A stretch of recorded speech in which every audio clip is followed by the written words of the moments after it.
There's a moment that happens when you finally stop moving. The engine goes quiet, the road dust settles, and you realize the road's been talking to you the entire time.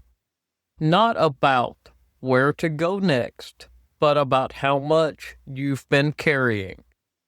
2025 gave me a lot. It also took more than I expected.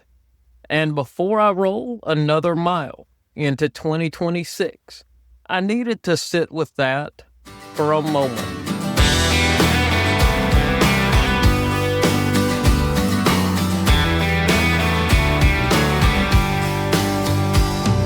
The road and I have been like brothers with all the miles and time we spent together. Yeah, we've seen it all. We've both seen changes in our time, busted dreams and detour signs. We keep rolling on. Brother Highway, we've seen it all. Welcome back to the Wandering Gypsy RV Life Podcast. I'm Stan Cromlish, and this is the Campfire, where real stories from the road live. The good ones, the hard ones, and the lessons you don't learn until you've been out here long enough to earn them. This episode is not a highlight reel. It's not a travel recap. And it's definitely not a victory lap. This is a reflection, because 2025 was a year of extremes for me. A year of momentum, a year of massive change, and a year that quietly taught me where my limits really are. So today, I want to talk about three things: what went right, what wore me down, and what I'm doing differently as I roll into 2026. If you've ever loved this life and still felt tired by it, pull up a chair. What went right? When 2025 started, I still had structure. I was working a full-time job remotely. I had a schedule, and whether I realized it or not, I had guardrails. The year kicked off in Red Bay, Alabama, where Birdie B got some long overdue attention. New seating, new captain's chairs, comfort upgrades that weren't about looks, but about livability. And that set the tone. One of the biggest things that went right in 2025 was this: I stopped treating comfort and maintenance like luxuries. I started treating them like tools. Later in the summer, Birdie B was washed, waxed, and ceramic coated. Rosie was too. But more importantly, I educated myself on the services available in and around Red Bay, Alabama. That knowledge lowers stress, because when something eventually goes sideways, you already know where to turn. Another thing that went right was connection. Rallies in Georgia, Wyoming, and South Carolina reconnected me with old friends and introduced me to new ones. It also reinforced why RV education has become such a core part of the Wandering Gypsy RV life. I still remember starting out in 2020, not knowing what I didn't know. If I can shorten that learning curve for someone else, that matters. And somewhere along the way, I learned to laugh more.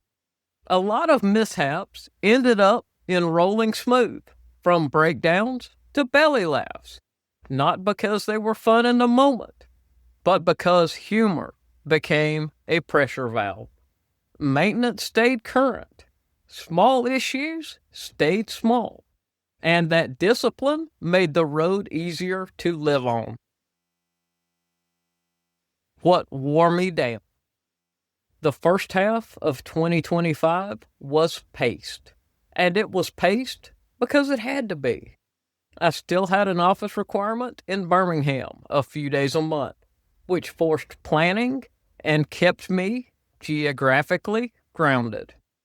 Then in May, everything changed. Due to company downsizing, I retired from my full-time job. And just like that, the guardrails were gone. I jumped headlong into the RV life.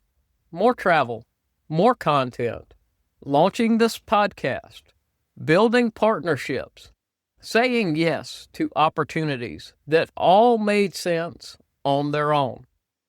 Individually, none of it was overwhelming. Stacked together, it added a ton of weight. Then September hit. I was at the Penn Coachman Pocono Raceway Rally when I learned my Grass Valley mom, Mary, had passed away. If you've ever received news like that while already in motion, you know how disorienting it can be. The wind went right out of my sails, but the calendar didn't care. October brought jury duty. November was a sprint. The gear rally, new friendships, getting sideswiped at Ocean Lakes, an injured Birdie B, a fast turn to Florida for the PRCA Southeastern Circuit Finals, then 3 long days back to Red Bay for repairs. By Thanksgiving, I was running on fumes. December brought Las Vegas, the National Finals Rodeo, the World Series of Team Roping, and working the booth with Techno RV. But that's where something clicked. Living quarters horse trailers use the same systems as RVs. The same tires, the same power, the same vulnerabilities. But many cowboys and cowgirls don't have access to the same education that RVers do.